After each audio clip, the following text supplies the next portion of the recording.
We've done a lot of League of Legends tier lists in our lives. We've done everything from who would make the best roommate to just champions that I could beat up in a fight. I would destroy him. I would beat out of his ear. Though I don't know if I would consider that a tier list instead of just a matter of fact. Regardless, through the millions and millions and millions of views we've gotten on these tier list videos, unfortunately, I think it's about time we retire this meta. Talking about 160 champions in a single video is a lot of work, and streaming and trying to make jokes for 4 hours live on Twitch.tv/Stooch is just kind of tiring. So this will be the final League of Legends tier list, where we talk about which champions are the best and which champions are the worst overall. And a lot of people may be saying, Scooch, isn't that just your opinion? Devastating. It's not. Let's get into it. Hey everyone, before we get into the content, I did want to give a massive shout out to today's sponsor, Grubhub. For those of you who don't know, Grubhub once again flew me out to participate in their feeding frenzy for the 3rd time now, and it was awesome. I got to compete with the likes of Doublelift, Sneaky, Meteos, Tyler One, Cutie Cinderella, Trisha is a Birdie, and a lot more, and genuinely, it was some of the most fun I ever had in my life. Meteos goes in. Meteos goes in. Doublelift though gets jumped on. Cutie gets the kill and the pull back in from Tyler. Mother Ether One would make sure they get these kills all across the board. Even if that ult didn't land, it's all Tyler One, baby. It was nerve-wracking, but believe it or not, I managed to pop off. In fact, in my Shaco jungle game, I almost went godlike. Almost. I even got a chance to BM and represent all the Gold 4 players in the world. Scooch! Listen, you don't even need Viego to pop off. You were on the Shaco 7, 1, and 8 right there. I saw you try to go for a couple sneaky dragon steals, but it seemed like you were doing pretty well in the jungle. Yeah, no, I actually got to play Shaco, which is cool because with me as Shaco, my clone, and Doublelift's team, we had 7 clowns on the Rift. If you guys are ever looking for something to eat, go ahead and use my link in the description below because Grubhub is awesome. Thank you guys for inviting me to the feeding frenzy again and again. You guys are sick. Now let's get back into the tier list. So of course, the highest tier is the GOATs, the greatest of all time. Nearly perfect. Champions that are kind of perfect in a lot of ways, but fall flat in a single way. Good, but fails in one way. These are champions that are very good, but there is one massive downside to them. One thing that keeps them from being higher on the tier list, whether it be their gameplay or their lore or their design. Then, of course, there's bad in more ways than one. Stinky, that's just champions that suck. I'm gonna spoil it real quick.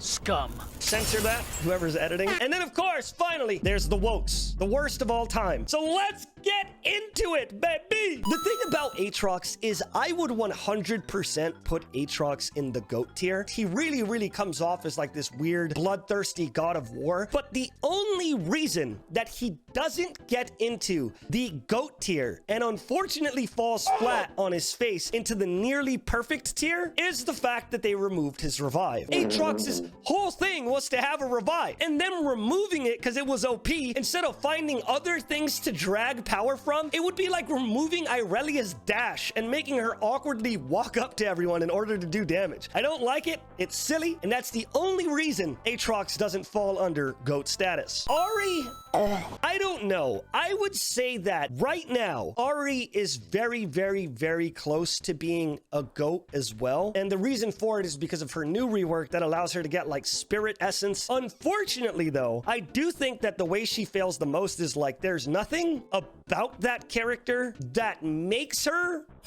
unique. Like, I have seen 9 million different characters that look exactly like Ahri. So she's gonna go in the middle. I ain't lying though. She bad as hell. Akali, man, the very weird thing about Akali is I really like her design. The bits I know about her lore as like a headstrong assassin who's like pretty cocky, and her gameplay represents what she's supposed to be kind of perfectly. But the one thing that I really hate about Akali is how strong they made her when they released her. I understand that you want her to play like an in-and-out assassin that could make a million hyper crazy plays, but the fact that this character has had a Riftmaker meta, a Proto Belt meta, a tank meta, Met a fucking girl before. no matter what they do, I'm always going to remember on-release Akali, and that ruined the game for everyone that wasn't Akali. So I am going to say nearly perfect, but they released her way too strong. Like, way. Akshan. This is coming from the perspective of someone who didn't read all of Akshan's lore, of someone who mained Akshan for a while and actually enjoyed playing him wherever I could get him. But Akshan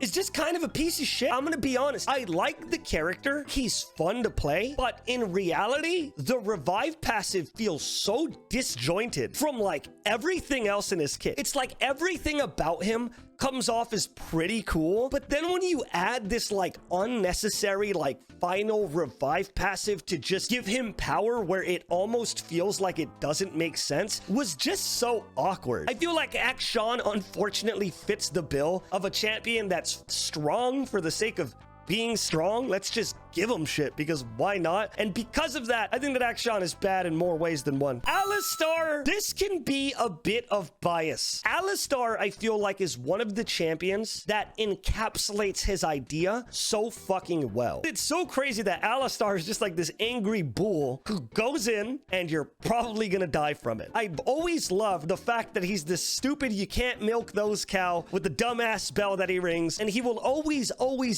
be one of the most important characters in League of Legends because of his historic importance. So because of that, Alistar is going to be one of the characters that goes straight into the GOATs. It's so perfect. Don't get close to Alistar or he fucking knocks you up. Hey, yo! Amumu's easily one of the GOATs. Literally everything about that champion is exactly what it's supposed to be. The sad mummy, his whole thing is if he gets close to someone, they fucking turn to dust. In the game, if you stand next to Amumu, you're taking damage. He uses his bandage toss because he's lonely and he just wants friends. And you know what? You don't want to be his friend, so you run away. So Amumu, easily one of the GOATs. What a fantastico design. Anivia is such a weird champion. I know that she's like a Freljordian god or whatever, but I feel like in the game, she seems pretty dated. I feel like Anivia has a cool gameplay design, but it falls flat because no matter how strong people say Anivia is, a lot of people don't end up picking up that champion because she's kind of boring, she's kind of niche, and on top of that, in game, she kind of looks like shit. So because of that, Anivia's good, but she fails in one way. Annie, I know that they did like a new lore video on Annie where it like showed her character and how she like snapped at her parents and big, terrible, awful dog shit. In the industry, we call that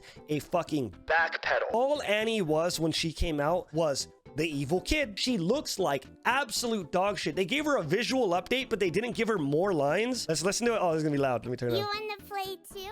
That'll be fun. You could hear the static hiss. I want to turn. Awful. Have you seen my vertebrae? And they just need to fix her, bro. I'm gonna put Annie as one of the WOTs. She needs a massive change. It sucks to be her. It sucks to go against her. It sucks to listen to her. On top of that, can we just quickly touch on the fact, why can Annie die but Nunu can't? I want to see Nunu's ass catch on fire as well. Either you kill both of the kids or you don't kill any of the kids. We saw what they did in Arcane. They're fine with killing children. Kill the kid. No, okay, all right. That was a bit. Okay, it's a bit. Please, I was kidding. Aphelios. Thinking about it long and hard, God, it's so close. But I genuinely think that Aphelios is probably the coolest character. Obviously, he came out pretty strong. His entire lore, his gameplay, the fact that he plays so significantly different than everyone else. He doesn't talk, but you hear his sister communicating with him. All of his guns look different. They make different sounds. And he was the start of the 200 years meme. It's going to be very hard to push anyone above Aphelios just because that design,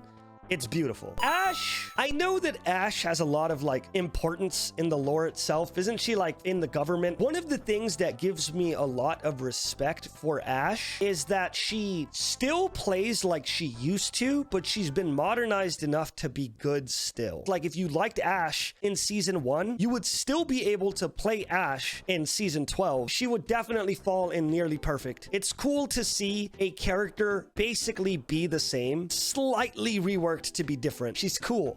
Aurelion Sol. I don't even know where to put Aurelion Sol because Aurelion Sol was originally so cool and then this happened. Literally every character that came out after Aurelion Sol basically shits on Aurelion Sol because they could all directly just outright beat the fucking brakes out of this character. I genuinely think was one of the coolest gameplay designs ever, but it wasn't his design that shat the bed. It was everything around it. It was the creation of Gale Force. It was Proto Belt becoming meta. It was every champion having a dash. There were so many things that destroyed Aurelion Sol's kit, even though it was very strong before, it itself got removed from the meta. That's the thing. Boom. Azir was such a fucking cool champion design. But before I even fucking talk, I'm gonna put Azir in the GOAT above Amumu, actually, because the fact that Azir came out and he was supposed to be like this emperor and he had like these sand soldiers that he like played around and there was like a lot of high tier things you could do was insane. But I think the craziest thing about Azir was he was one of the only champions that came out that felt good, but if you got great, you were just a fucking demon. Bard, fucking, do I even have to talk about it? You want to know what's a crazy fucking thing about Bard? Bard has one damaging ability, and they still managed to make him feel good. Normally, when there's a character who's so limited in their damage options, but they gave Bard one damage ability, utility ult, utility E, and a W heal that is like, you have to do it preemptively, kind of. It's such a crazy and unique playstyle that goes with the fact that he's like this fucking cosmic roamer who's just there to help when he has to. I have friends that would still play Bard top if the matchup wasn't fucking terrible. I fucking love Bard. I think Bel'Veth is in the bottom of good, but fails in one way. In fact, I think I'll put her in bad in more ways than one, stinky. I love Bel'Veth as a champion. She's so fucking fun, but her gameplay and her lore are so significantly different. On top of that, her design, though I like it, this horny bait, I'm okay. Let's put more sexy champions in League, rework Gragas, put him in a G-string. This horny bait right here makes no sense. Her to look so sexy here and then for the face to be who she is. I don't like that. But stacking attack speed is fun, so she beats Ekshon. Fuck him. Oh, I will. Blitzcrank.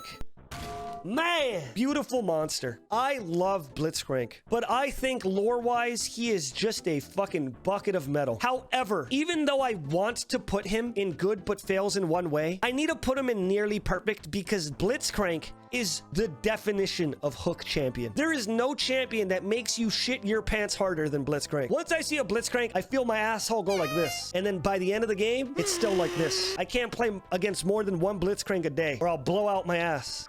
Brand is so cool post rework because he is one of the only champions that makes you go, oh shit, get away from me. The fact that Brand creates this skill shot you have to dodge, that is your allies. Let's be honest, Brand is a guy on fire. He burns you. Like, he does his job. He's hot. He's a hot guy. I'll put him in the bottom of the goats. There is no worse feeling than running at an 0-4 Brand, 0-4 support Brand as a fucking 9-1 Shaco, using your clone, him fucking throwing fireballs between you and your clone and getting one-shotted by a 0-4 support Brand with one item. You could say his kit is on brand. That's fucking good. Braum, you guys know, you don't even gotta tell me twice. You don't even gotta tell me twice. Braum is a fucking GOAT, baby. He is the defender, so his ability is to block skill shots. I need to tell you guys some tea.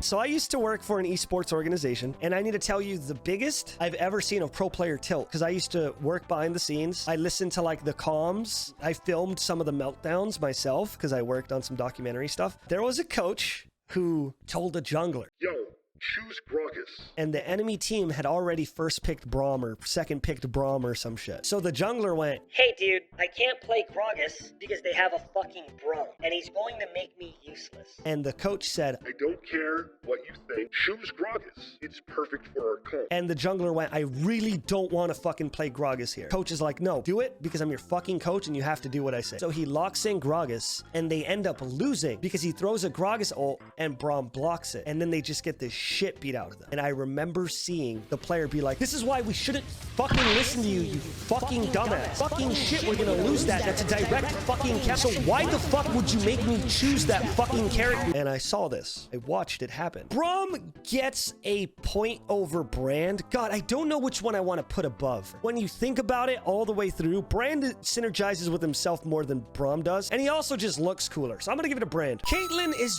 very, very cool in Arcane. Very, very, very cool in the game, but I don't see how those two iterations are the same. In the game, Caitlyn is still just British sniper. I'm gonna have a pot of tea and then shoot you in the face. She's so boring in the game because she's still a relic of her old self. But her gameplay is nice. Her entire thing is that she's British. Because of that, I'm gonna put her below Blitzcrank. I think she's cool. I think when they give her more voice lines, she'll be in there. The coolest thing about Camille is that she falls in line up here because she offered so many new things when she came out. She plays different than everyone, but it's just her playstyle was so unique and fun when it came out that I just fucking love that champion. When she was introduced, she was like breathtaking. She does her hair like that every morning, and I respect her for putting that much effort in. Exactly. And because of that alone, she goes above Bard. I don't know enough about Cassiopeia's lore, but her gameplay is fucking tight. And because of how tight her gameplay is, she go up here too. She's tight. I love that if she ults you and you're looking at her, you are fucked. I'm gonna put her above fucking all these motherfuckers. And her W is like one of the strongest moves in the game. Ooh. She is not only the GOAT, but she's a snake, making her the literal throat GOAT as well. She has to go up a tier. Snussy. That's her. Cho'Gath, fucking lit as well. The thing about Cho'Gath, though, don't get me wrong, his kit makes a lot of sense, and his feast mechanic is fucking awesome. But other than his feast mechanic, nothing else really makes sense. He fucking yells at you, and then he could fucking make a rupture of spikes. Shouldn't he be a range champ if he could just fucking be throwing spikes out? On top of that, he gets the patented Void bonus, which just literally means that he's cooler because he's from the Void. He gets into the nearly perfect category. Maybe they'll give him a rework when we get the Void event. Am I right? When we get the Void event. Corki, fucking hilarious. I love Corki. He is the definition of little goblin man that shoots you when you're least expecting it. And just his entire playstyle of like staying in the back and throwing rockets at you. And then he has to like go gun-ho and fucking use his W to fly in when he gets his package. It's so funny. Unfortunately, he's kind of one-dimensional. And his E makes no fucking sense because why would you ever be close enough to use his E? Maybe just use it on like the wave to clear, but besides that, it's such a weird fucking ability that they need to change. And because of that, I think he's good, but he fails in one way. I'm gonna put him above Anivia. Darius, fucking GOAT. Darius, one of the cooler characters that has come out, fully encapsulating the idea that he wants to fight you the longer you're in a fight with him. He is this big, hulking, terrifying motherfucker, and for that reason, I absolutely fucking love this character. Even though he's crazy tilting to go against, he is so fucking cool from a design perspective, and he completely shits on some matchups so badly that people will uninstall the game. So I will say that Darius is at the bottom of GOAT. Diana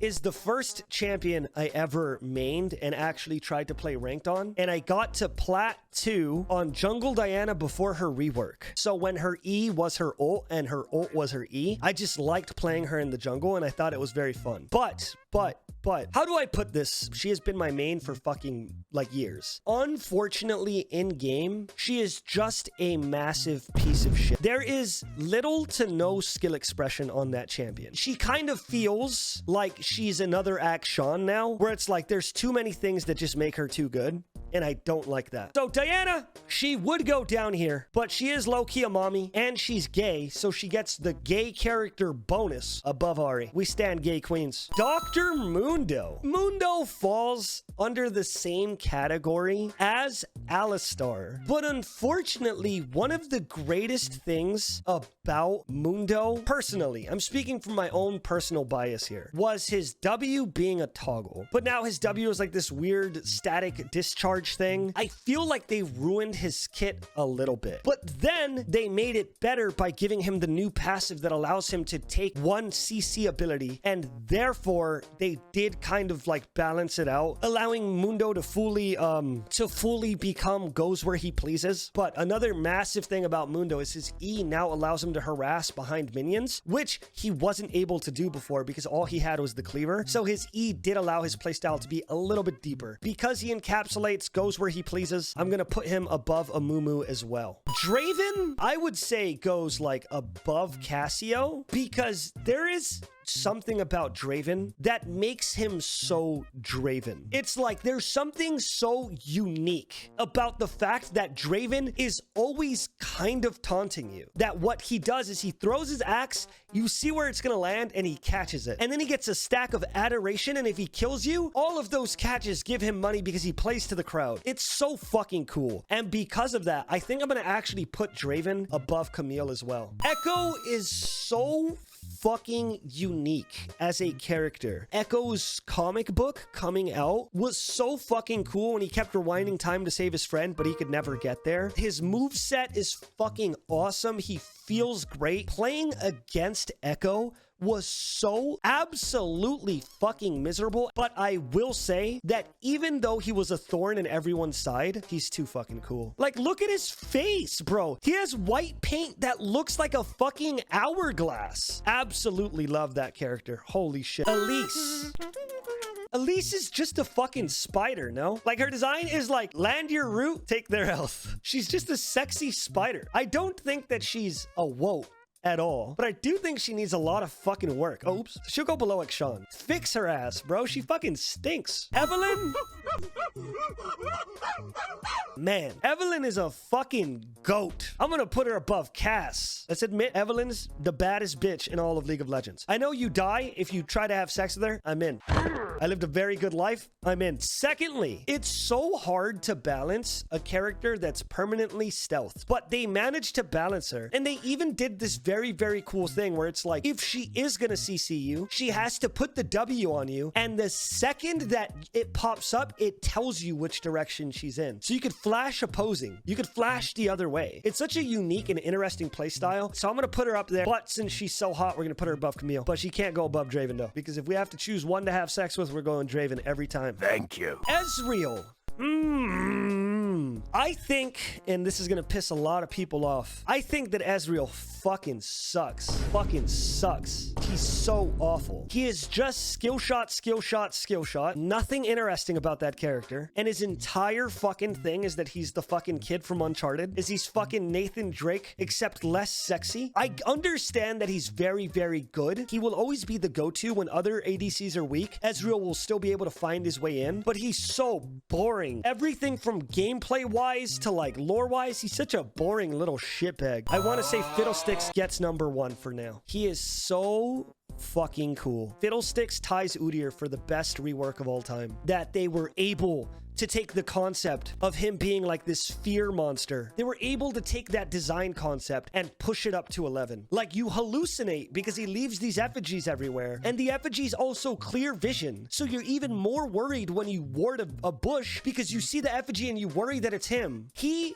is supposed to be a monster that scares the shit out of you. And in game, he is a monster that scares the shit out of you. Fiddlesticks is one of the champions that I look at with like such respect for the devs. Fiora is so goddamn cool because she's a duelist. Her duelist coming off in the game is so sick. However, I will say something that is just fucking terrible about this character is the fact that her W she could just stun you with it. I don't get why the W fucking stuns you. I understand it, but I would imagine it would be better if like her W didn't do that. It's so weird to me that that W. I was watching Reb play and she put down a trap as Caitlyn. Fiora dashed into the trap, used her W mid dash, stepped on the trap, and then stunned Caitlyn. It's like, yes, it's like a Dark Souls parry, but it should parry one person instead of it being an AoE stun. But besides that, I think she very, very, very much encapsulates her role really, really well. She does come off as like,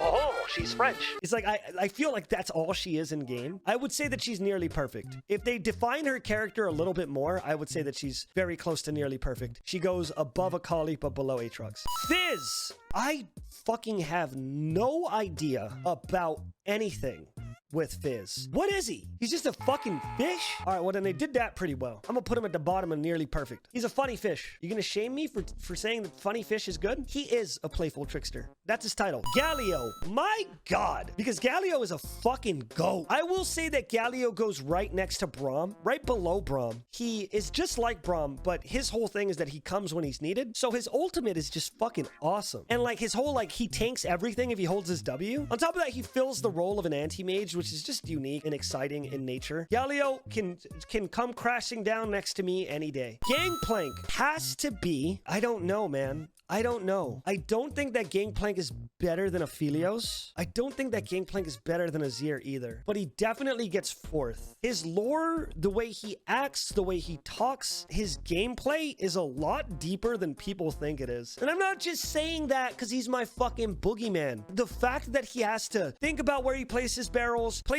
differently based on different points in the game, charge his fucking passive with a barrel, or just use the attack speed on, or the move speed on it. It's like everything about Gangplank is so unique and cool that he falls under the same category as Azir, where it's like you have to perfect him. If you perfect him, he's insane. I don't know if you guys were there for when Azir came out, but I promise you, Azir was more annoying to go against than Gangplank was. Garen, I think that Garen, if you're a Garen main, please close your ear holes. Have you closed your ear holes? I think that Garen is by far one of the most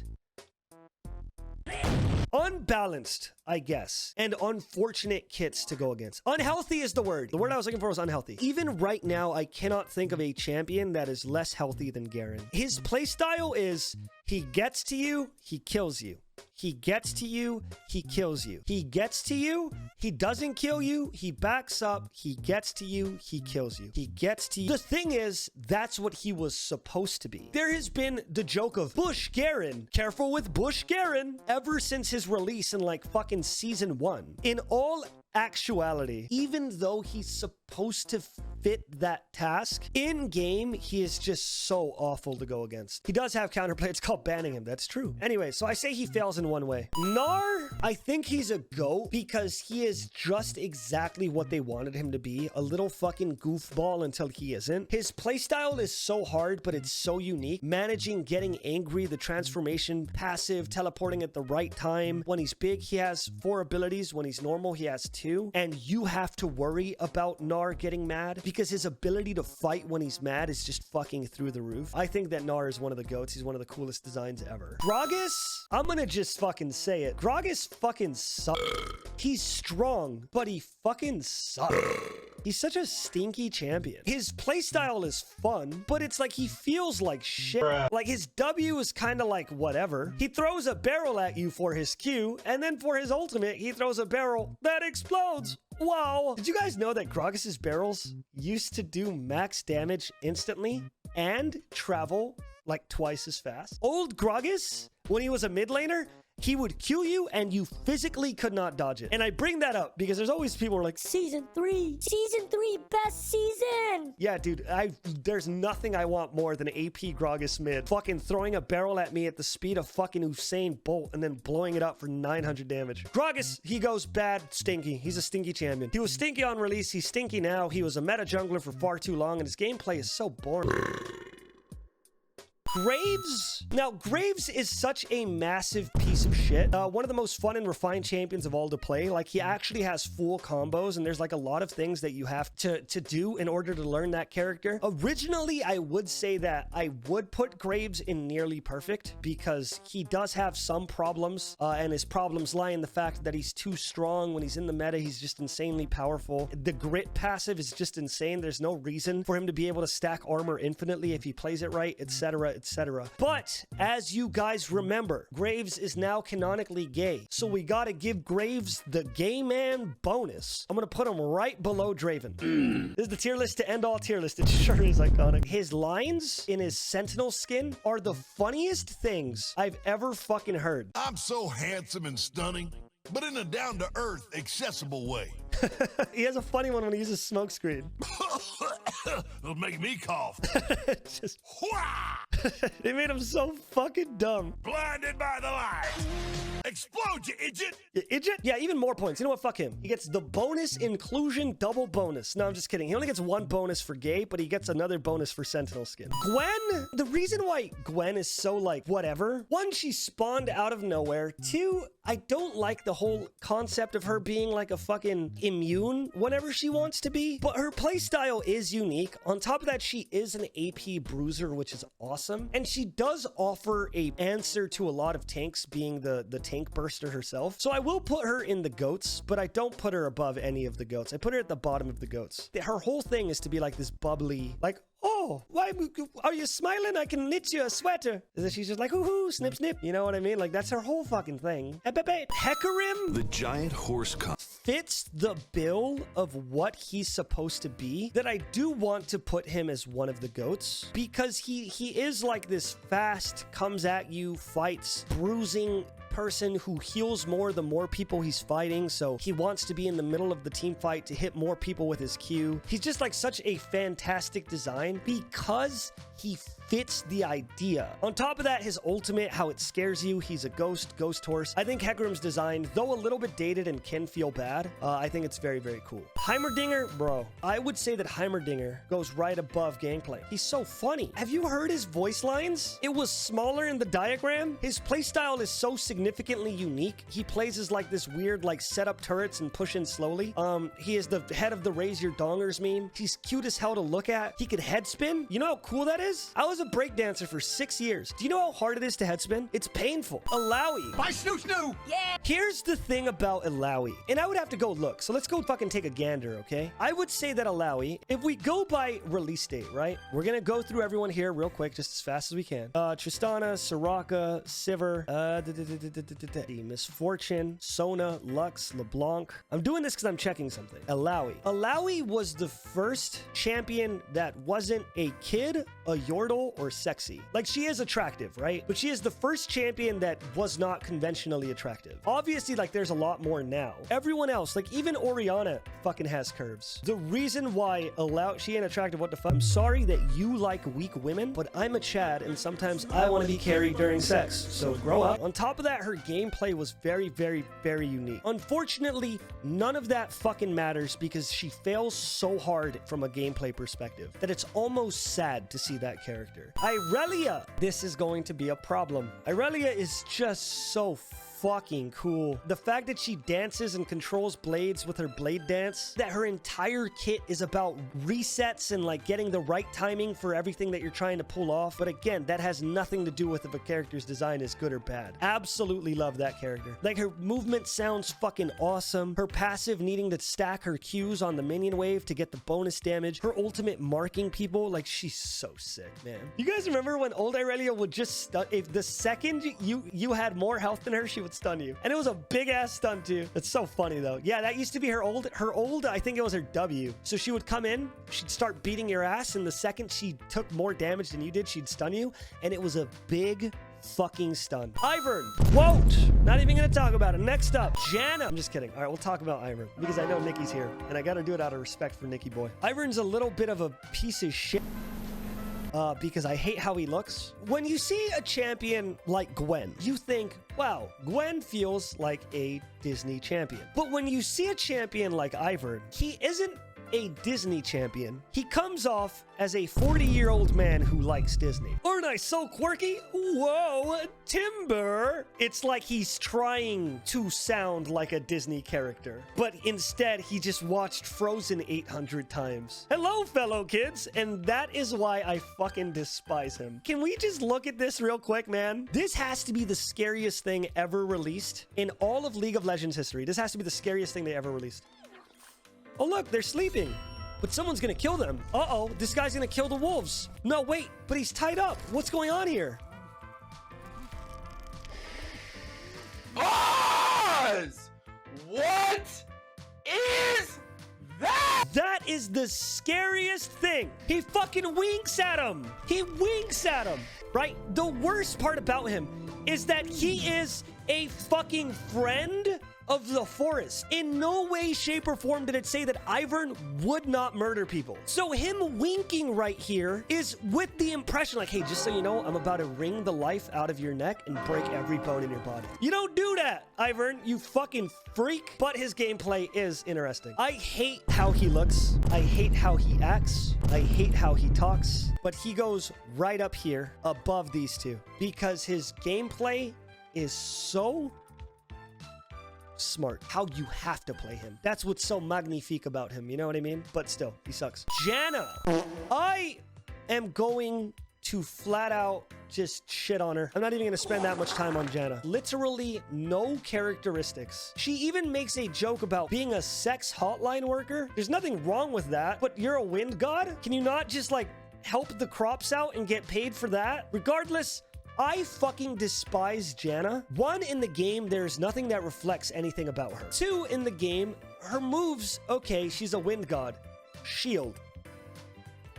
Random point and click, you fucking throw a bird at someone. Those don't reflect wind god at all. The tornado does and the blowaway does. Maybe if the shield made skill shots move around the champion, so now you miss the champion, but it will hit whoever's on the sides of the champion. Maybe if the skill shot had something to do with wind. And now the reason why she goes on the bottom of WOT, she stands for everything I hate about League of Legends. And I've said this a million times, and I'll say it again. If any of you were into pro play when Janna was meta, it was so sad to watch. Gameplay-wise, the only thing Janna did was if the enemy makes a big play and catches you, she erases it. There you go. That's it. Just all it does is give her team a reset. And I had to play her. Can we talk about this episode on her? And I had to play her for like a fucking week and I hated it. J4, like, what is he? He's just a mad guy. He has a cool knock-up dash. His W is like the worst ability in the game. J4 is actually so bad right now. In pro play, they were rushing Zhonya's. Because all he would do is he would E in, he would ult somebody, and then he would Zhonya's. His E is just a setup for the Q. They're not their own abilities. They are one ability. Alistar could headbutt you away. He could flash pulverize and headbutt you in. But he could also headbutt pulverize because they're two separate abilities. J4, he either EQs or nothing happens. He could Q to just stab you, but the E, whop, whop. So J4, awful, bad, and stinky. Fucking hate him. Jax, I love playing Jax. I really, really do. He is so boo-boo dog shit trash. The reason why I can't give Jax a pass is, let me tell you guys something. I am not the biggest fan of anime. I love anime. I just don't watch it as much as I should. But there's this thing that a lot of animes do, where it's like, yeah, I never got to meet my dad. Big reveal, dad, strongest man on earth. Do you give the show points for saying, look, it's so mysterious?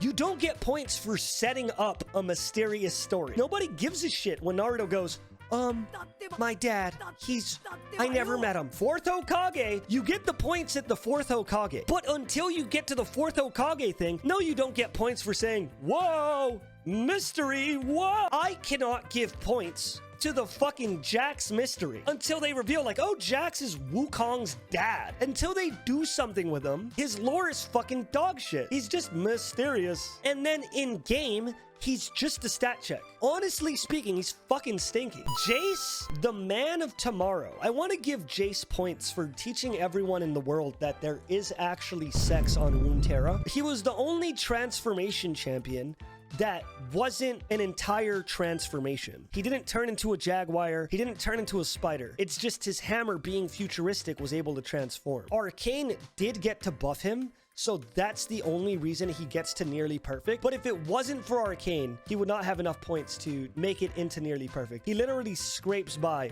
on the skin of his teeth. Jhin! Oh my god, it's Jhin time. Jhin is quite literally the best thing to happen. I've never fucking played the champion in Summoner's Rift ever in my life. He is by far the coolest champion. His lore is fucking cool. His obsessive nature is fucking cool when he ultimates and it's called Curtain Call and you hear fucking violins going off in his brain because he's fucking psycho and he thinks he's always on stage. He has the best voice lines in the entire fucking game. Still gives me fucking chills. Let's see. 1, 2, 3, 4. 2, 2, 3, 4. It's so fucking cool because he's obsessed with the number 4. He is constantly counting in his brain, and that is also a thing you do in theater when you're getting your timing for like music. I cannot think of a character in anything that I like as much as I like Jin's character. Now this next one, I'm gonna let chat think. Where do you think Jinx goes?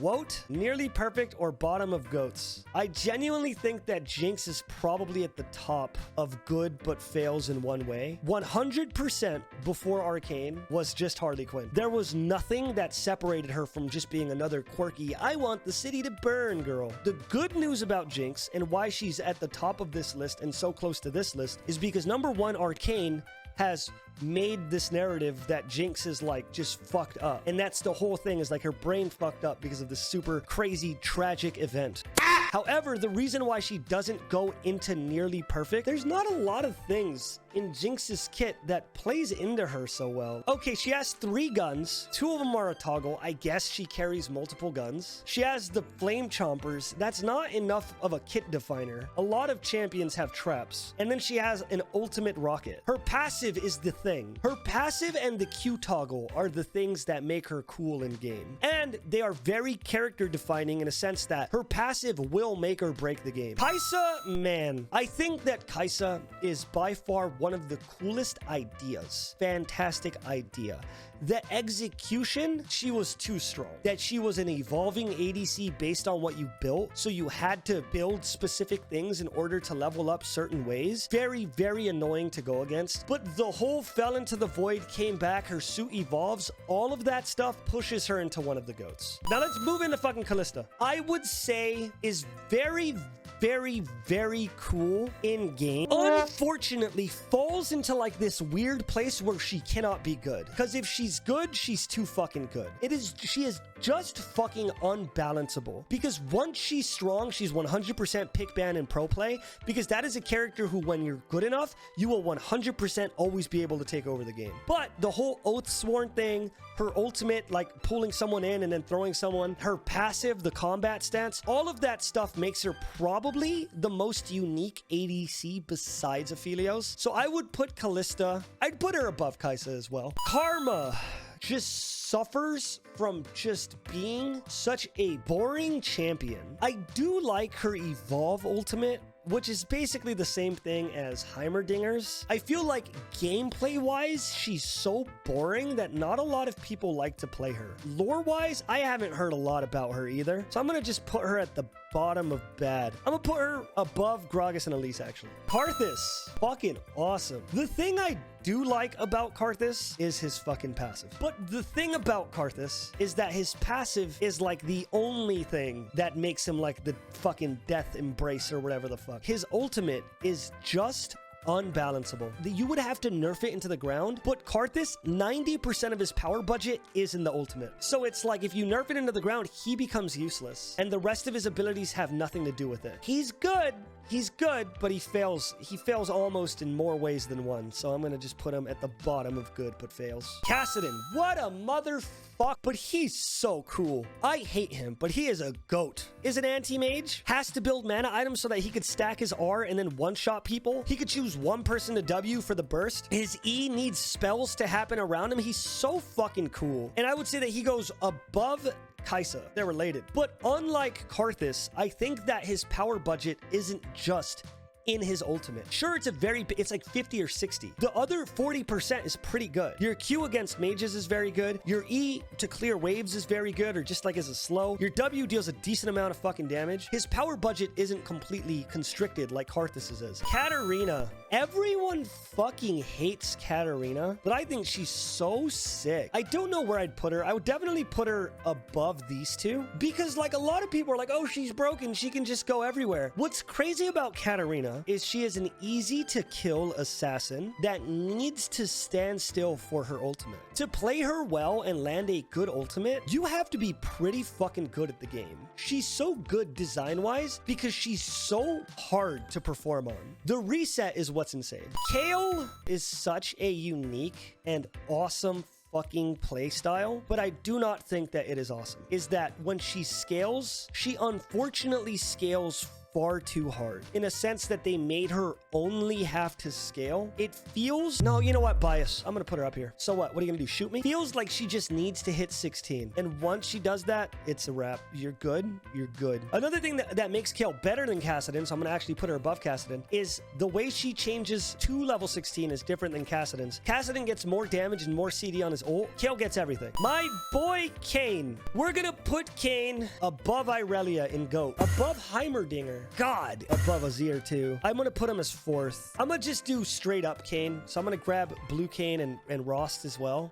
And the reason why is because it's such a fucking cool playstyle to have to evolve. He needs to find ganks. He needs to fight. He needs to do so many things in order to get what he wants. And then he has to play differently based on which one he does. It's not just like, oh, the Q's a little different. No, he literally has to play different. Kennen is a piece of There is no lore around Kennen, and his entire kit is just an ultimate, but he's cooler than Jarvan. There's this horrible thing. I don't know if you guys ever knew this, but they always buff Kennen before Worlds, and it's because Kennen is exciting, so he's just fucking, he gets buffed, and all he is a fucking ultimate. In fact, I take it back. Kennen goes into the Woats. He beats out Janna, though. Kha'Zix was the first champion to evolve in the way that he did, so I will put Kha'Zix in the GOATs. I'll put him above Camille. Evolving Kha'Zix was awesome, and he had a bunch of random cheese happen because of evolution. Q was good because early on you get more damage. W was good when mid lane Muramana Kha'Zix was a thing because you could clear the wave with his W. E was good if you were a good Kha'Zix that could constantly jump in and out and get assassinations like that. And R was good when they did that weird and funky patch where if he touches a bush he goes invisible, so he could walk through the entire jungle without being spotted by a pink ward because he was invisible the entire time. And that's so fucking cool on him. Now this next one is weird. You do have to remember that she's not popular, and she was never popular, like ever. This champion never had a time to shine, and I do wish that she was utilized a little bit better, but Kindred is so fucking cool, and she is such a unique playstyle as well, and her lore is cool, and she possesses the second best voice line in the game. It's so good. She just hums. And she sounds ethereal. It's so cool, bro. I fucking love her. Gameplay could use a mini rework, but the reason why I say it is because it's unappealing. It's not necessarily that she's bad, because she's actually pretty strong. It's just her gameplay is very, very, very unappealing. So I'll put her up here. Kled, I don't fucking know enough about Kled to say anything. I think that his playstyle is fun. Don't get me wrong, and it is relatively unique, but I don't necessarily think that he is able to be carried by his mount dismount. I think that he's good. I don't think he has a strong enough lore or presence in the game for me to care about him. So I will put him beneath Blitzcrank. He also is the only person to curse in League of Legends, right? He goes, holy shit, where are we? But it curses, so you hear the fucking beep in game. It's so funny. So we put him above Blitz for that. No, we'll put him below. No, we put him above because Blitzcrank self-slows. Kog'Maw, I'm so sorry, Nicky boy, but Kog'Maw fucking stinks. I think Kog'Maw stinks so bad. And it's because the only time that Kog'Maw is, quote, good, he is a fucking terrible, miserable. He was good as AP for a while, and then they nerfed it into the ground. And they wanted him to be a turret. And turret Kog'Maw is so bad. You want Kog'Maw turret to work because you want it to be like, he's the highest priority champion in the game. Everyone jump for him. But then when turret Kog'Maw is good, it's specifically because Lulu is good and she has 8 ways to peel, and Ivern is good and he could shield him, and Blank is good and they could save him. And it's like when you add all of those things together, he's just such a piece of shit. On top of that, I don't know a lot about his lore, but isn't he just fucking hungry? Is that his whole thing? The problem with Kog'Maw is he needs to lean in one direction or the other. And they have to do that. And I know it's shitty to say that, but he's never going to be good if they try to put him in this weird middle ground where he's half AP, but then 99% of his power comes from this one AD attack speed ability. LeBlanc, I've said this before and I'll say it again. I think LeBlanc is one of the champions I hate the most. Unfortunately, she is fantastically designed. And that is why I put her in one of the GOATs. She is designed so fucking well that even though she is insanely safe right now and very, very, very good right now, people still have trouble performing on that champion. Lee Sin, a fantastically designed champion. To this day, I think Lee Sin is one of the highest skill cap, if not the highest skill cap champion in League of Legends. And normally his lore would be like,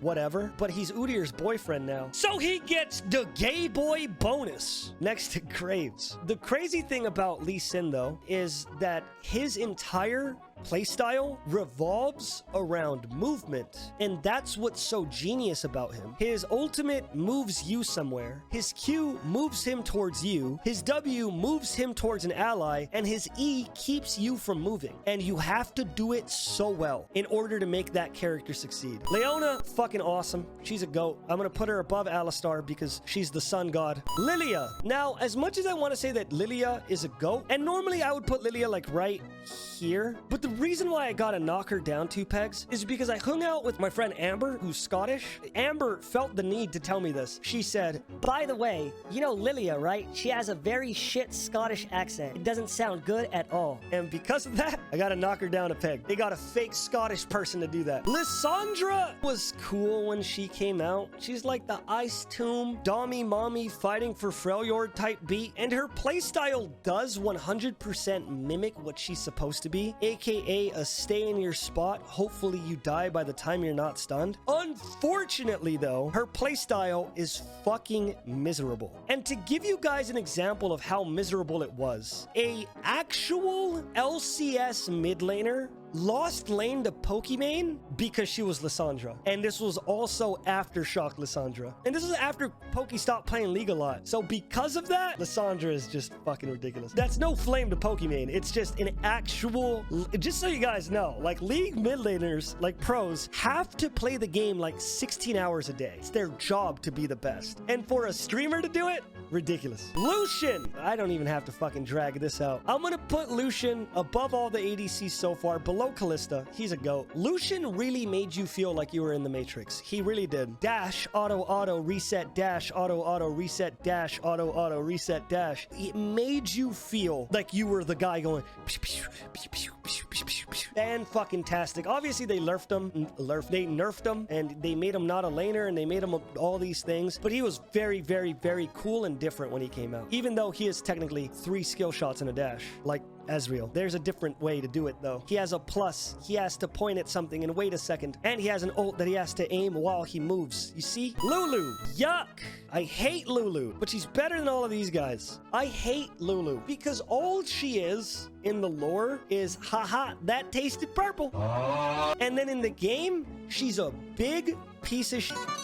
I don't think she's bad. I'm gonna put her above Garen. But it's like in the game, her polymorph has to be the most tilting ability. Just fucking silence me, bro. Lux. I feel like Lux is going to get the Jinx experience soon. But until she does, I think that Lux is just awful. I think I'm gonna put her in bad in a lot of ways. She's cool because a lot of her power does come from her using her ultimate and roaming correctly, but she feels like a Season 1 champion in Season 12. She still feels like she's from Season 1. Malphite. Dog shit, bro. Malphite is one of my favorite characters to play, but he's so fucking bad. He has 6 voice lines. His movements look like shit, and the 99% of the reason that he's good at all is his ultimate. Malzahar is a big, stinky, diabolical piece of dog shit trash. Is better than Malphite because he does need to do a little bit more than Malphite and Annie does. He can't just raw dog ult you. I'm gonna put him in the woats, but he's better than these two. Maokai, he's just in the same fucking breath as Malphite. I think Maokai is bad. WQ, throw E. WQ, throw E. Does anyone agree with me that the Maokai rework was one of the worst reworks in the history of all things ever? He was very strong and then they ruined him. His old ultimate used to be so good. And if the old ultimate existed, then I would probably put him like nearly perfect. But the ultimate just came out of nowhere and made him so bad. And then his E used to deal damage when it landed, and now it only deals damage when it blows up. So fucking bad. Master Yi.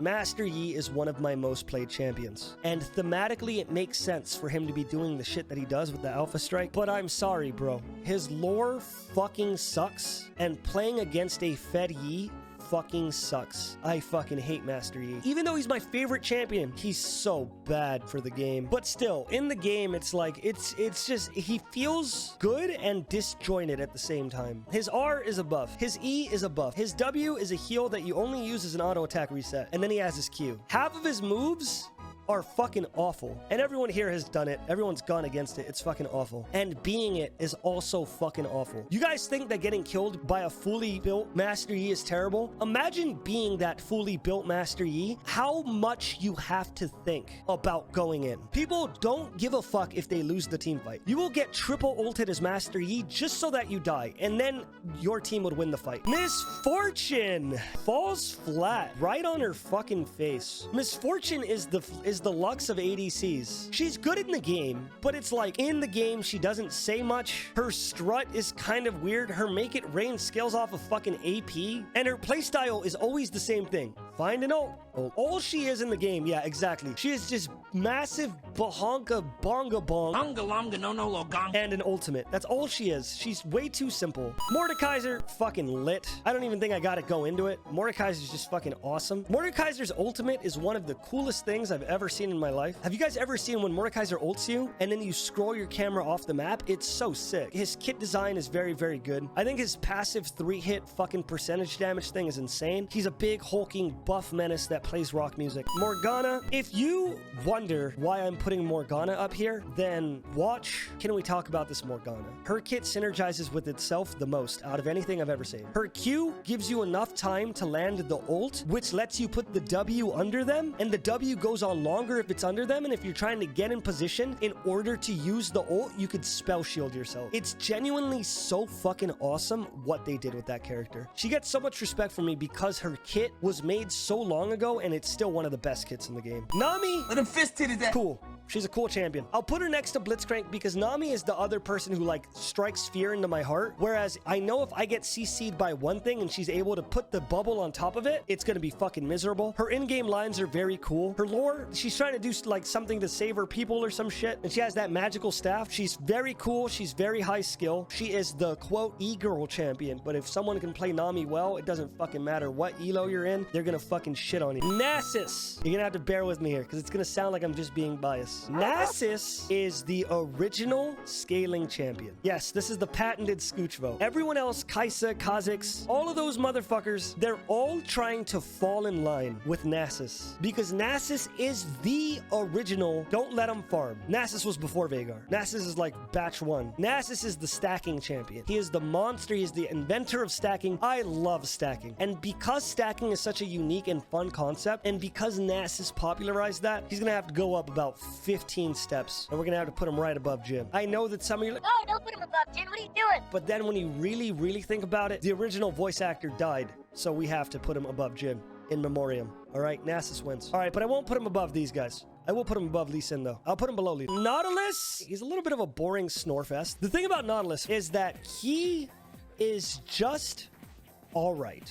I think his lore is pretty cool. I think that his kit is very powerful. Having the auto attack BCC, then the Q BCC, then the ultimate BCC. His E is cool because like it moves to the side and all that stuff. And all of this stuff would innately put Nautilus in nearly perfect. But the fact that Nautilus's joke is the funniest joke in all of League of Legends, ask any girl right now. Being funny gives you like 30 bonus points. And because of his joke being fucking hilarious, he gets into the GOAT. What's Nautilus's joke? I'm glad you asked. Sometimes I think this anger just weighs me down.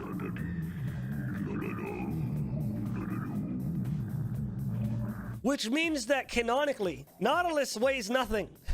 Puts his anchor down and swims in midair. It's so good. I love it. Nico. I think that Nico's very, very, very cool. I'm gonna put her in the GOAT regardless of anything. But the reason why she doesn't get higher in the GOAT is because I feel like her passive is so underutilized. And I really hope that when they do make Nico reworked, I hope that her passive is used better. Because her passive right now, like, it's okay if you're very good at her, but it's just not good if people are paying attention. Nidalee gets a little bit of respect for being one of the first transform champions. I am going to put Nidalee on the bottom of GOATs though. And the reason why I'm putting Nidalee on the bottom of GOATs is specifically because Nidalee used to be a lot cooler. You used to take damage based on how far she was from the spear, not based on how far the spear traveled. Throw it.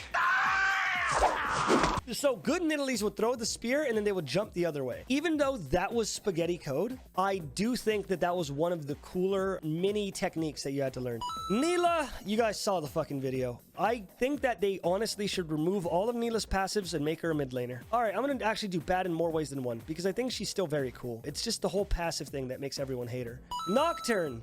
Nocturne needs to get a rework. He's fucking dog shit. He's a worse version of Karthus because the whole thing is that he guns it at you and makes you not see. He's a very stinky guy. Nunu, fucking awesome. I'm gonna put Nunu above Gangplank. I'm gonna put him above Morgana. Such a cool and fun and happy champion. Olaf is fucking cool. I think Olaf is one of the best fucking renditions of what he's supposed to be. Fucking Valhalla Viking. Runs at you, wants to be low health, but is impossible to kill. Uncc'able. And then he gets just a little bit, he gets tilted into the GOAT status because of Broloff existing. Orianna, sick, awesome champion. She's a more dated design as well, but she offers so much in the game itself. I'm gonna actually put Orianna above Camille. She's very, I guess, like an acquired taste, so a lot of people don't necessarily like Orianna as much as they should, but playing with an Orianna, you get so much play potential, it's so sick.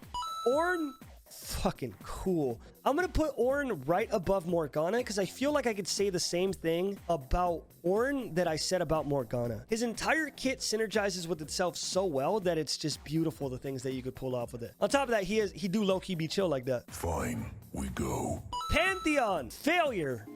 He goes next to Garen in the exact same reason why Garen is there. Losing to a Pantheon feels like absolute dog shit. On top of that, they nerfed him into the ground. Everyone here has gone against Pantheon. You cannot pretend like that's a good skill set. So fucking bad. You want to know what's crazy? Everyone hated old Pantheon because it was too hard to play against him because he had so much consistent damage. So they made new Pantheon even stronger than old Pantheon. And you want to know what Riot did? They nerfed him so hard that you can't play him anymore. They just tried to make him a jungler again, but they literally nerfed Pantheon so hard that he was only a support because he just did not have the damage for any other role.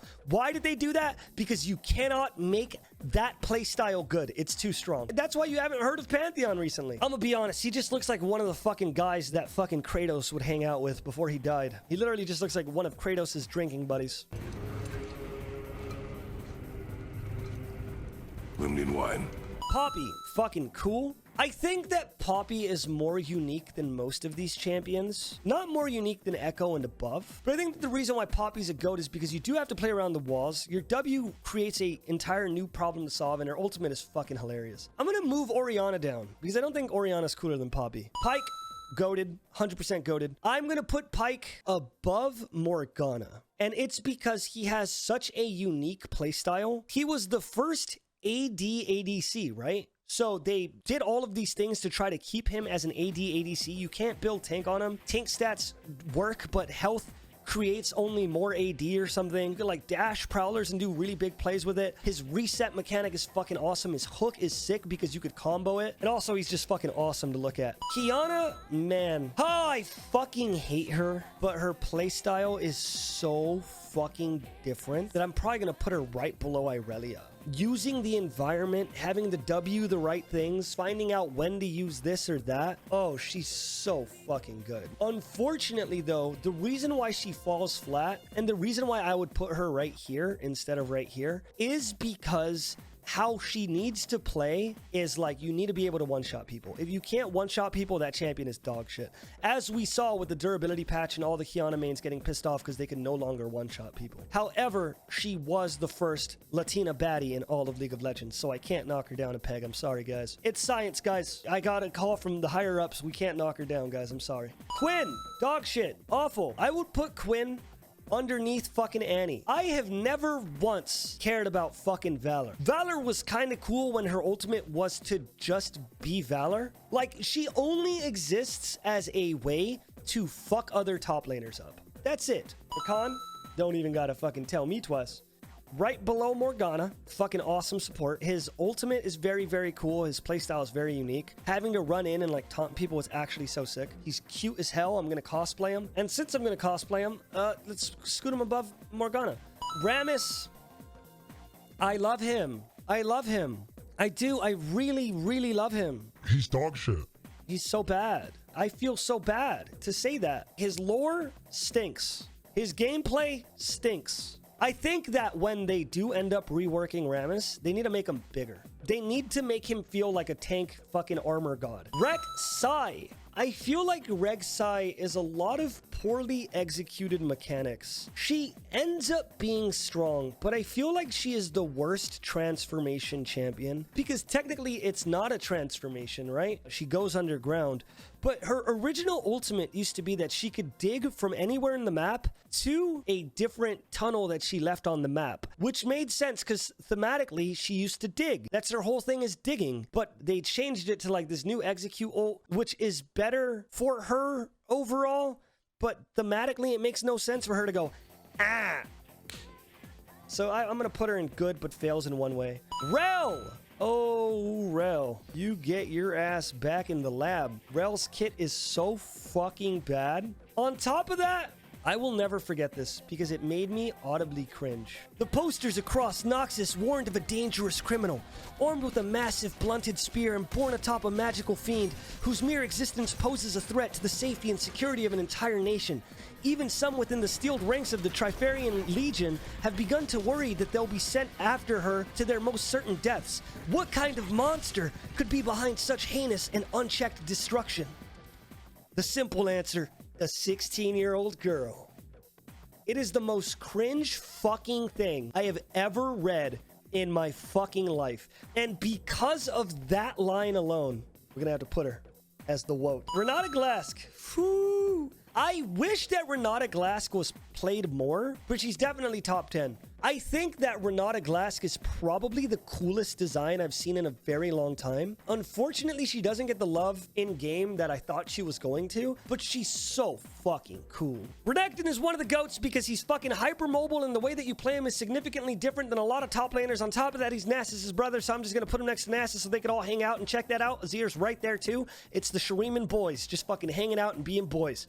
All right. Rengar is very, very cool because of his jumping and hunting mechanic. It makes him feel significantly different. On top of that, you want to get multiple kills so that you can get bonus AD on his bone tooth necklace, which is awesome. I'm going to put him right next to Kha'Zix because they're bros. They're not actually bros. They hate each other. So maybe I'll let Camille be the mediator. Riven next to Lee Sin. I don't even got to talk about that. Riven goes above Lee Sin. Riven is the original complicated champion. Everything from attack spacing to fucking canceling autos and weaving autos in between her combo. It's one of the craziest things you had to learn back then. Obviously, there's much harder champions now, but Riven at the time that she existed was such a fucking phenomenal thing. On top of that, she's kind of cool. Rumble. Just fuck this guy, man. Oh, I do. Just fuck Rumble. I'm gonna put him above Ivern, though. In fact, I'm gonna put him above Corki because he has a Gurren Lagann skin. Rise. I don't know. We're gonna put Rise in good but fails. I'm gonna put him right beneath Ari. And the reason for it is because his whole thing is that he uses runes to do magic, and the way that you do your spells really matters because it makes them do different shit, and I think that's a very cool thing for a mage. Unfortunately, his ultimate in a game that most people enjoy in solo or duo queue is kind of dog doing. And if they change that ultimate to be something better, I think he would be up here. Samira, she is lit. She was an awesome champion. She was awful to go against, but having to stack your abilities like that in order to get an S rank and then use the S rank to do your ultimate, so awesome. Samira was the only character that made me feel like Dante from the Devil May Cry series. Sejuani, as a jungler, she's fucking awesome. I hate that she's a top laner now, but I am going to put her next to Kayle because she is one of the GOATs. She is played differently than a lot of people. And on top of that, as we all know, Kayle and Sejuani are the baddest bitches in League of Legends. There's literally no champion that is hotter than either of these two, which is the baddest bitch here. Senna is fucking awesome. I think stacking champions are very cool, but also creating an ADC support, magnifique. The only thing that sucks is when Senna gets to the point where she can just fucking shoot you before you even notice her. She is just miserable to go against if she has too many stacks. But besides that, she is cool. And she gets to go next to Lucian. Seraphine. In game, I think that Seraphine is better than Nami. So if I had to just rank her, I would probably put Seraphine like here. She is so smart, but then you find out who she is. So when you add in the fact that her lore is a afterthought to being a KDA champion, she's good in game, but she is so bad out of the game that I fucking hate her. KDA Seraphine is the first skin, and normal Seraphine is the second skin. They very clearly spent more time working on her KDA lore than they did on her lore itself. Okay, Set, one of the coolest designs I've ever seen in my life, and then they nerfed him into the ground because they fucking had to. I've already said this, but he puts you in a lose-lose situation. If you hit Set, he's gonna hit you harder. If you don't hit Set, he's gonna hit you. Set gets a lot of points because he is a JoJo character. He has very cool voice lines. His lore is very, very, very sick. And his Super Saiyan thing gives him the anime bonus. I'm gonna put him above Kiana. And you're right, he is a mama's boy, which gives him another point. Boom, he's above Irelia now too. Shaco's lore is okay. He's a demon jester. He just fucking kills people. Oh no, Shaco fucking killed people. But his gameplay is the most unique gameplay, I think, out of anyone. Find one person in League of Legends that you could either go AP, AD, or tank on, and all of them are just as good as the other. I'm talking challengers or currently playing AP, tank, and AD Shaco. I'm not saying, oh, you can make it work. Shaco can literally build AP and be just as good as building AD and be just as good as building tank. Because of his gameplay being so good, he goes to the top of nearly perfect. If they gave him lore, he would... In fact, you know what? I'm gonna fucking put him up here. Fuck it. My tier list. One of the reasons why I blow Shaco so hard, that's a bad way to put it. One of the reasons why I like Shaco so much is because he is a clown. He has played like a clown. One of the only characters where your taunt is another ability. Don't believe me? Go right now, play a game as Shaco, put a box down, and then taunt on it. See how quickly someone jumps into your box. Shen, I think that Shen is cool, but I think he fails in the way that he's so fucking boring. Like, dodge zone, teleport to someone, taunt, bonus damage. Fucking snooze fest. And when I say snooze fest, I mean like he doesn't even have voice lines. He does have voice lines, but they haven't fixed them or made them better or anything. Shyvana, my queen, is just a fucking massive load of dog. But I'll put her above everyone here. And the reason why is because she has a transforming ultimate that doesn't change her that much. Her E is still a skill shot. Her W is still her W. Her Q is still a double strike. So she doesn't actually transform, and she is impossible to balance. So there is literally nothing you could do to make that champion good. I figured that if a champion becomes a dragon in the middle of the fight, they should play a little bit differently. Look at fucking Gnar. Her lore is whatever. She has a good concept, but that's it. They need to take her back to the cooker. Singed. Ooh-wee. I want to say Singed goes above Nasus. His chasing, don't chase me playstyle, in order to make it work, he has to run around you without actually doing anything except for fucking crop dusting. He's also pretty cool in Arcane. When I say cool, I mean a total fucking shitbag. There is no champion in the game that plays even close to Singed. He's also hilarious because he's a fast old man. Sion. This is a hot take. Sion is below Akali. And the reason why is because he feels so disjointed. He was the first rework in League of Legends history, the first actual real rework. It was like 2014 or some shit. He just feels like they didn't really know what they were doing just yet. So his E was like the strongest ability in his kit when he first came out. His ultimate is like, it's a good ultimate, but it's like he just runs at you. His Q makes sense because his ultimate and his Q are like this hulking juggernaut, but then his E is a little fucking tiny scream that scales off of AP, and his W scales off of AP as well. It's just so odd because I do think he's good and there are ways to make him work. In the same way Nasus, you can make Nasus work because his E doesn't feel like Nasus's Spirit Fire doesn't feel like it goes with the rest of his kit, but then you realize it shreds armor in the same way that Scion's does. But then you think about Scion, he's like, he's very mana hungry, so you don't even want to max out the E and you want to rarely use it. I feel like he needs to be looked at again, at least a little bit, but it's just like, I feel like they need to fucking take a look at Scion one last time. Sivir got so much cooler recently. I think Sivir's fucking awesome. I don't think that Sivir's cooler than Kayle or Sejuani or Kassadin, or so I guess I'll put her above Nico. The bouncing blades are very, very sick, and the fact that now it's a per second, so you want to get more attack speed so you can throw more bouncing blades. Her ultimate is like just a buff, which is interesting for an ADC. It's so different, and she has her own spell shield, which is fucking awesome. I think the rework puts her over the edge into being a good champion. If they didn't rework her, then I think she would be a little dog shit, but the rework makes her so much better. Skarner, I think, is fucking awesome. I think he does exactly what he's supposed to do really well. I do still think he needs a rework because his Q kind of feels boring, but besides that, I think that Skarner's a very, very, very fantastic jungler. I think his voice lines are cool. I think his lore is cool. I think that them removing Dominion is a fucking shame, and I hope that he gets stronger in the rework because my boy needs some time to shine. Sona, I'm sorry, Sona, my queen, but unfortunately, you've been replaced. So I'm gonna put Sona in the wotes, and it's no disrespect, Sona, but you've been replaced, girl. Soraka, very annoying champion to go against, but really, really well designed. Her W takes her health, but her Q gives her healing back. Her E is a very good silence. I've gone against like Diamond Sorakas before, and their positioning on the E will ruin your life. I have had a Soraka destroy me on Yi because they were just Eing perfectly, and there's just nothing I can do about it. And she's also a tall queen, so that makes her a Dami Mommy. I'll put her below Kiana. And an actual goat. Throat goat. Swain, piece of shit.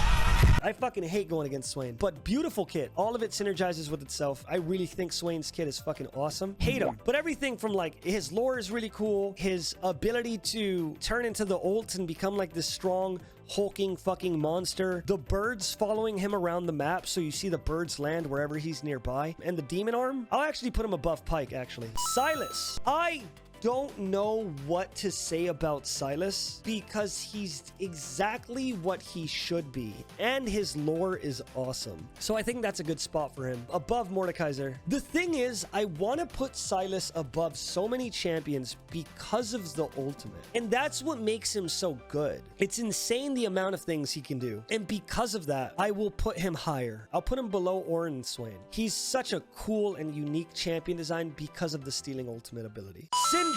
Now, here I'm going to say something very dumb. You guys are going to have to bear with me, okay? Okay, Syndra's gameplay style is very, very, very cool. Syndra's lore is very, very, very cool. But the only reason that Syndra gets to go above all of those people is because one time I read a fan comic about Syndra and Zed falling in love. And now that is my headcanon. So because of that, she goes on the top of the top. Literally look up ZX Syndra. It's like hundreds of pages, I think. It's very long. Tom Kench. Tom Kench is fucking awesome. I think Tom Kench's lore is really cool. I think that Tom Kench as a champion is really cool. I think the rework did a lot of really good things for this champion and made him a lot better. But the only thing that sucks about Tom Kench is they keep trying to make him a support. Just let him be a fucker, huh? Let him be a fucking top lane fucker. Please. That's all I want. Talia, fucking cool character. Falls under the same problem as, say, Ryze, where her ultimate feels fucking horrible unless you have a team that synergizes with you, aka in solo queue. But her new rework has made her fucking fantastic, and her gameplay style is so significantly different than like everything else that I would put her above Kassadin. She's a go. She's really good. Now that her fucking, the rocks under with her E, is it her E, stuns you, it's so sick. Nothing feels better than fucking throwing a boulder at someone though. Holy shit, it's so funny when you hit somebody with a boulder and you hear the boom. It's so fucking good. Talon, my angel boy. He's cool. His lore is like he wants to one-shot everything, and then one time he failed, so like he ran away. His lore is like whatever, but I think his gameplay is fucking awesome. But he's so dated that I like want to put him at the bottom of dated. Like, I'll probably put him above Cho'Gath. The whole jumping over walls parkour gimmick is so fun. It's so fun. Derek Gems. All right, awful character. Awful, bad, stinky boy. I think the playstyle of Tarek is just so boring. It's like a shittier Yumi, and his ultimate is just fucking ridiculous. I don't know much about his lore, but I just know in-game he just feels a little awkward. On top of that, call it bias all you want, but he is the main character of funneling. So they need to take him back to the fucking lab. Everyone's, oh, Master Yi. Oh, but Kaiser. No. The problem has always been Tarek. It's never been their fault. It's Tarek's fuck-ass fault. Gems. It's always been Tarek mid, because he could stack a wave. He's really tanky. And then he used to be able to Q, and Master Yi would Alpha Strike, and the Q wouldn't go away, so you'd get stunned on Alpha Strike. You know, it was they needed to fix him a lot. Teemo, this isn't even for the meme. He is literally so fucking bad. Teemo is so bad. And it's not, haha, I hate Teemo, get it? No, it's just his lore fucking sucks. His gameplay fucking sucks. And he's such a bad character. Literally, like, move quickly is the worst ability ever. He's so iconic. Make him better iconic. Make his W a fucking dash roll. Make that happen. Teemo's lore is like, from what I remember, because I know that they've retconned it a couple times. The lore of Teemo that I read is that he's a fucking war veteran. And he has PTSD, and in town, Teemo's just this happy, haha, hey, what up, guys? I'm just hanging out with you guys. And the second he leaves, he becomes a serial killer. And it's because he's this dark and mysterious fucking teddy bear. Thresh. Okay. Thresh goes so high up, man. Because of what they allow Thresh to do, I would put Thresh above Pyke. His hook is cool. His hook in the flay is cool. His hook in the lantern toss, in the go in, bring in by lantern, flay them in, and then ultimate is cool. It's like, I want to put Thresh up here, honestly.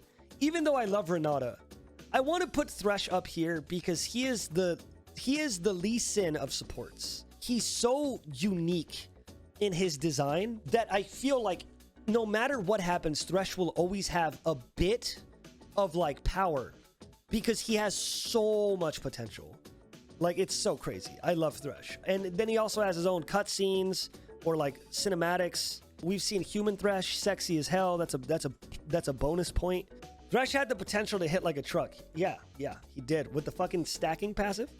Tristana, she will always have a big part of my heart because she was one of the first reset champions, if not the first. Her jump, she would auto reset or jump, kill somebody, jump out. And that in and of itself, she like invented an entire fucking thing, which makes her so fucking cool. On top of that, she's very unique in the way that she's played. She has like the explosive everything. She can knock people away. She could jump. Her Q is a little weird, but fucking awesome champion. Trundle. I have no clue what his new lore is. He's like Freljordian now or something. His gameplay style is like whatever. He's cool, but I'm gonna be honest, he's like whatever. He's very, very, very mid. I guess his E is sick. His ultimate is just a stat check. That's it. He's very hit and miss. And real quick, I do want to say, they retconned his old lore, right? His old lore was like, he lived in his mom's basement and he was just a troll or some shit. They basically made like a 1-for-1 where he was just an internet troll. And that was the whole thing. Trundle stinks. Tryndamere is such a cool and magnificent design idea. But let's be fucking honest, he is so fucking dumb. He goes right next to Jax because I feel like they're the same level of fucking dumb. It's so silly for Tryndamere to just rely on crit and start with 2,000 gold worth of free stats and get stronger when he gets lower, so he just 1v1s you and he can run down fucking ADCs with a Gale Force if you wanted to. He's so annoying. And I say this with Tryndamere being my second most played champion, so you guys know that I am not even a little bit biased. I'm gonna just scoot this up here real quick. I'm just gonna let you guys know that I'm not being biased towards anyone. Tryndamere is a bad champion, even though I play him all the time. A lot of my champions are in the bad in more ways than one stinky tier. So I'm not being biased here at all. Twisted Fate is fucking cool. I do feel he's a little bit dated. I'm gonna put him next to Malcolm Graves because they're dating. But I do love the entire pick a card, his ult letting him get everywhere, etc., etc. And it goes for like the whole Gambit thing very well, even though he's very clearly just a clone of Gambit. I like him. TF is fucking lit. Twitch, bad. Stinky. I'm gonna put Twitch at the top of Stinky tier because his lore is like whatever, but also like Stinky, he like belongs there. Even if I don't think he belongs there, he is literally the king of Stinky. You can't do anything about it. Udyr, holy shit, they reworked him. Oh my god. Oh my god, where do I put Udyr? I'm gonna make him beat Singed. New Udyr, Nudyr? Nudier, like Udyr, but in the nude. Just put some pixel blur over his junk, and it'll be the best-selling skin of all time. I genuinely think that new Udyr is like the greatest testament to how good the champion design team is at Riot. He is so fucking cool because he's still the auto-attacking champion, except modernized, which must have been so difficult. Oh, I love him. I love him. New Udyr's fucking cool. On top of that, he a dab bod. He could get it. I would date New Udyr in a fucking heartbeat. All right, let's see. Urgot. I hate going against him, but one of the coolest champions in the game. I'm going to put Urgot next to Mordekaiser because I think they're both really cool. And I think they're just as cool as each other. That makes sense. Varus. Fucking awful. Shitty fucking dog shit. Just fucking better than all of these fuckers, though. Varus sucks. Like, what a shitty champion. AP, I only play AP Varus. And before I stopped streaming League of Legends, all I played was AP Varus. Still, fucking awful champion. Vayne. This is going to be a weird one. And the reason why it's because Vayne is super cool. Vayne is fucking awesome. I would say as far as ADCs go, I would probably put Vayne in the top like 3 or 4. The only problem with Vayne, though, is that she invented the worst thing that I've ever seen in my life. And that is percentage max health true damage. Percentage max health true damage is one of the worst mechanics in all of League of Legends. However, I will say that for her, it makes sense. She has no range. Her only available CC is to condemn you. She is easy to catch. She only has a tumble that is on a pretty long CD unless she autos. And if she autos, she has to stop. It's like, I think that for her, as much as I hate it, it makes sense. But for every other miserable piece of shit that they gave percentage max health true damage to, I want them all to burn. Veigar, cool. Fucking cool little gremlin. Was left alone too long, became a little evil. He's a cutie. All of his lines, fucking cute. I love him. What a cute little guy. I fucking love him. On top of that, he gets to stack, which again, the greatest mechanic in League of Legends. I love stacking. It's so sick. Anyways, I love Veigar. What a little cutie. Fucking love him. Vel'Koz. Vel'Koz, in theory, was such a fucking cool champion, but he is so obnoxiously not good. And like, sure, he's like a fucking watcher or whatever, and he has like some deep lore or whatever. I don't think it's good enough to get him out of this fucking tier. I'll say that he's better than Shyvana, though. Not gonna beat the King of Stink. Vex. All right, look, I understand that Vex is like whatever, her lore is like whatever, her abilities are, again, like whatever, but you can't fucking lie to me. She a little cutie, all right? You can't be mad at her. She cute. I love how her little feetsies go. That's how she walks. She goes. She gets to go right next to Veigar because she a little cutie. Viego, man, it's weird to do Viego. I feel like Viego is just so much lost potential that it's almost hard to rank him based off of what he is in game over what he could have been. I think that Viego's passive is one of the least healthy and terrible things that Riot has ever created. Genuinely, I think that Viego's passive is very, very, very, very, very fucked up. I think that Viego's personality was not what I was expecting when I first heard about the Ruined King. I didn't expect a fucking Fabio crying for his fucking bonita wife. I thought it was going to be like another Mordekaiser. You know what I mean? I think that Viego fails in a lot of ways. I don't think that his kit is that good either. He's another character that is strictly based on his ultimate, so he's bad in so many ways. I will put him below Bel'Veth. I don't think that Viego is a very healthy champion. I don't think he looks good. I don't think he plays good. I think there's so many problems with him that I wish they could just scrap it from the boy up. My boy Varus at the bottom. Look, it's because he stinks. Natsu, it's because he stinks. Do you build AP or AD? We don't know because he scales well off both. Victor, awesome. I would say that Victor is like near LeBlanc for one of the champions I hate going against the most. Fucking despise the guy, but you can't lie. His kit is fucking lit. Vi, awesome. Awesome. Vi needs to go right next to, where are they? Sejuani and Kale as the baddest bitches in League of Legends. Vi, absolute greatest, hottest character I've ever seen. Oh my god, Vi is so hot. Vladimir. I would originally say that Vladimir's not great, but then Nicky Boy explained to me Vladimir's lore about like how he's his own worst enemy and he has dementia and he's just fucking a crazy vampire. And that makes him fucking hilarious. On top of that, in-game, he's cool. I think his playstyle is pretty cool. Not that cool. I think it's goated, but I don't think it's that goated. I would put him below Darius. Volibear is dope. How dope is Volibear? I'll put him above Thomas J. Kench. He is very, very, very cool. I like his ultimate jumping onto you. I like how he turns into a bigger form of himself. I like that he's still kind of like a bear, but it's more important that he's a lightning god in it. Warwick, fucking awesome. Warwick is goated. I'm gonna put Warwick exceptionally high. And the reason why I'm gonna put Warwick so high, yes, even above my boy Nasus, is because Warwick is a champion that was created to teach you how to jungle. And I think that he fits such a beautiful role in the game, where if you don't know how to jungle, you could just play this champion and he will teach you. Just by playing this champion, you will learn how to jungle. Very, very, very cool. On top of that, Arcane. You know, it's our boy. Wukong. Now, this one is going all the way on the bottom. I think that Wukong's playstyle is awful. As in, like, he just does too much damage. He just kills you when he's strong. He's too strong. When I did martial arts, the thing that made me the most inspired was the mythology of the Monkey King. It was the only reason I even got into League of Legends, because I used to be really into martial arts, and I tried to play it and I didn't like it. And then my friends went, they're releasing Wukong.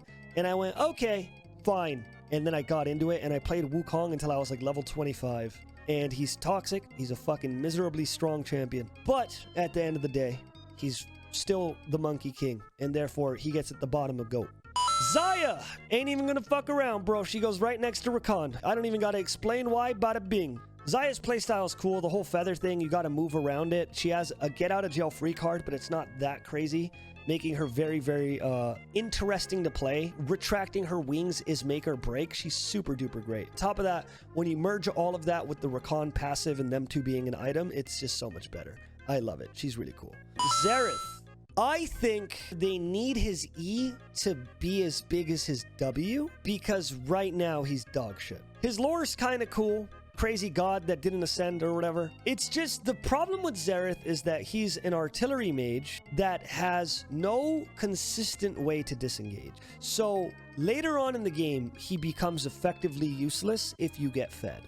And there is quite literally nothing you could do about it. Because right now, even if you're a god at Xerath, you will get killed. Once you are deemed a high priority target, they will kill you.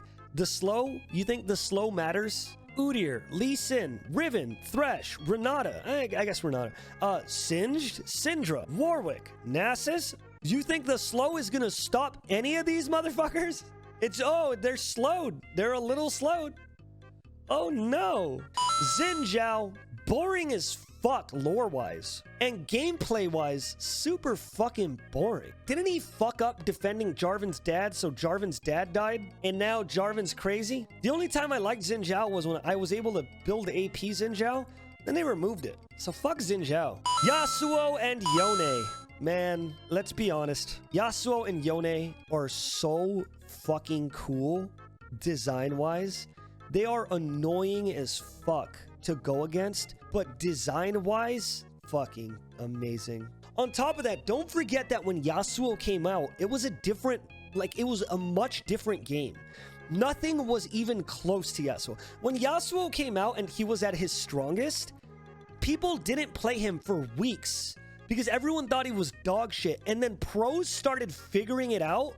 And then he just fucking became a monster. And Yone's his brother, so he gets to chill with him. Yorick, I'm gonna put Yorick next to the big bros. Unique playstyle. He gets to split push. Very fucking annoying to go against, but super duper cool to play. Kind of cool to go against as well. I'll be honest. It's an interesting thing to figure out. And he was done dirty. That's true. And he was done dirty in the Ruin King event. Zac, awesome. Zac is awesome, and he gets extra bonus points because he says, "I was made for this." Literally. And then he says, "Always eat your veggies." And he's just a cool little fucking guy. He makes me feel like I'm reading a comic book from the 90s. You know what I mean? I fucking love him. He's a fun jungler. He plays different. So I'm going to put him above Volley. Zed, easy fucking top 10. His design, Wing and then ulting and then triple shurikening and then Eing and then dodging with your W and then dodging with your R. Like, fucking cool. Having to play around his shadows was such a unique thing to figure out. What a fantastic champion. What a fantastic champion. Zeri.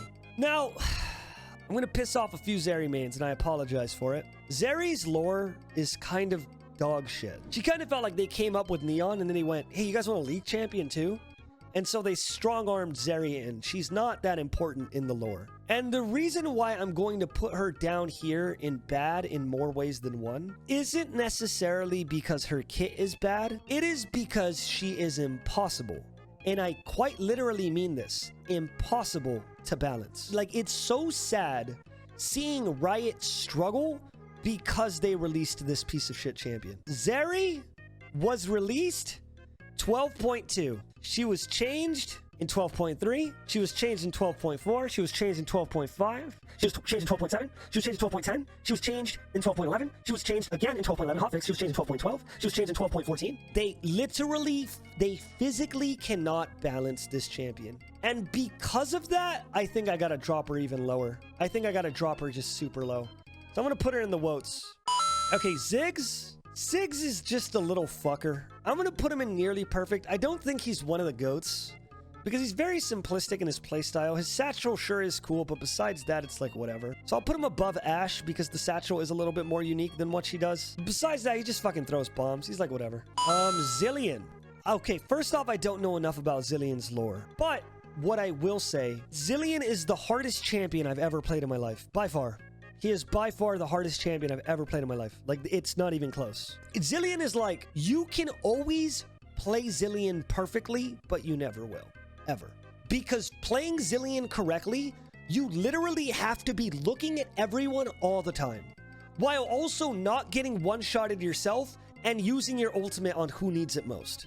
Like there is so many things that make Zilean such a complicated, fucking ridiculously hard champion, and because of that, I'll move him up because he's just so fucking insane. He's so insane. Don't forget that the greatest mid laner in all of North American history, Bjergsen, the champion he plays to scare everyone, is Zilean. Zilean is the Bjergsen champ, and there's a reason for it. Because if you can play that character at the level Bjergsen does, oh my fucking god, what a mutant. Zoe was so cool in her release day, and I'll never forget how exciting it was to play Zoe because she kind of did what Nidalee used to. On top of that, her playstyle was so fun when she came out, and her design is pretty cool. So I think that Zoe goes in the GOATs. God, I hate Zoe for her dog shit fan base. Okay, let's not talk about the fan base. But Zoe's legal because she's 1,000 years old. All of those people should be fucking chemically castrated. 100%. Stop checking out kids. You goddamn fuckers. I've had so many people come in my chat and be like, actually, where's Zoe? She should be on the hottest female champion tier list. She's a fucking kid. She's a kid. She's a kid. She's a kid. But she's actually 1,000 years old. But her body is that of a child, you fucking weirdo. Zyra's cool. She's cool. I'm gonna put her next to Leona because she's interesting, but I don't think she does her kit as best as she can, like the whole spawning plants thing. I do think that Zyra's just like, put your E down or put your root down. If you root them, plant Q ultimate or plant spike ultimate or some shit.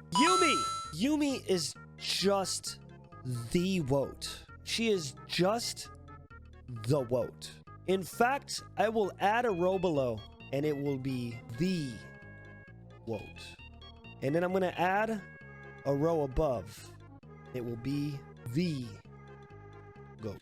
I'm going to say that Yuumi is the worst champion ever made. I don't think there is a single redeeming factor about Yuumi. I think that the only reason she was made is because a rioter had a 6-year-old daughter that he had to watch at work, so he just duo queued with her, and that's how Yuumi spawned. I think that Yuumi is a fucking mistake, and I genuinely hope she gets changed. Okay, and now for the GOAT. I don't think this is going to come as a surprise to anyone because they're so close to the top. Everything from like the lines that this champion says to like the way that this champion is played to even their lore just makes them like head and shoulders above everyone else, and I can't wait for them to get their own game. But Shaco is just fucking, he's so cracked, man. There's nothing that feels better than playing Shaco and like tricking people with your clone. And just like fucking doing the worm, and then they go for you and it turns out it was your clone doing the worm. Fucking awesome. There is no champion that even comes close. Unless, I guess the only thing we could add on top of Shaco is another Shaco. But in all honesty though, if it weren't for 2 Shacos, I would say that Jin's the GOAT. There is literally nothing wrong with Jin. There's nothing wrong with him. It's so rare. It's like a miracle how good Jin is. He is perfect. He is actually perfect. And that is just why I will put Jin as the GOAT. 100%. Gamers, I hope you enjoyed the final League of Legends tier list. All of this is strictly fact and not opinion. But if you have an opinion of your own, please let me know in the comment section below which champion you would say is the GOAT and which champion you would say is the WOT. Because I would like to see which champions you personally put in the top, and I would like to compare to see if your tastes are as good as mine or if my taste might just be bad. Anyways, I hope you guys enjoyed this video. I hope you guys enjoyed the send-off to the tier list videos. I enjoyed doing it, and I think that's all I have to say. Thank you for watching. I love you. I'll see you in a few days, probably 2 days from now. I'll see you in another video. I hope. You better come back.